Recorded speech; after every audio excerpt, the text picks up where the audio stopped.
মা খুব সুন্দর লাগতেছে ভাই। আমি অনন্যা শুনো, এই মানুষ দেখে কাজ শুরু করো না, তুমি এতক্ষণ দাঁড়াইয়াছিলা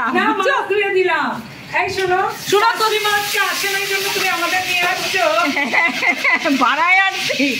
সুদীপ্তর মা, আপনি যে কর্মঠ মহিলা এটা আমি দেশবাসীরে জানাই দিলাম, কিন্তু অনন্যা করলো কি, যেই আমি ক্যামেরাটা অন করলাম এই অনন্যা কাজ শুরু করলো। দেখি কাপড় মা,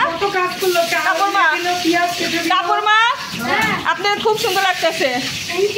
আচ্ছা তাই আমি আচ্ছা তোমরা কি কি রান্না করতেছো? এই সেই ছোটবেলার কথা মনে পড়ে যেতেছে, ঠিক না? হ্যাঁ হ্যাঁ।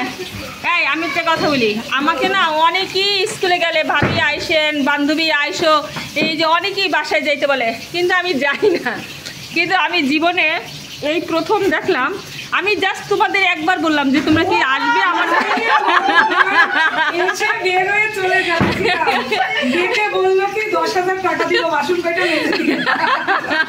না, আমি এরকম মানে জীবনে দেখিনি। আমি না একটু ভদ্রতা দেখানোর জন্য তোমাদের বলছিলাম যে এই তোমরা বাসায় আসো, এই জন্য তোমরা সত্যি সত্যি চলে আসবা।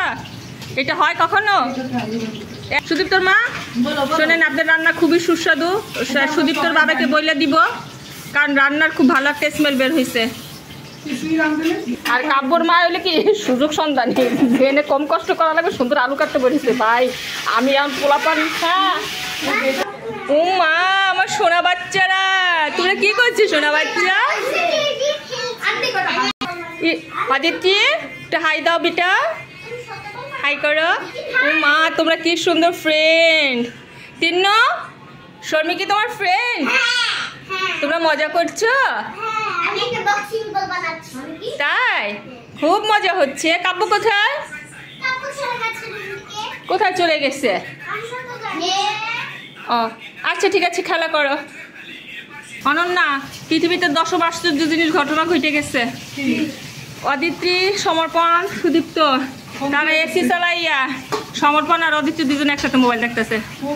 আশ্চর্য না? আমাকে আন্টি বলেও ডেকে গেছে একটু আগে এসে। তাই মা কোথায়?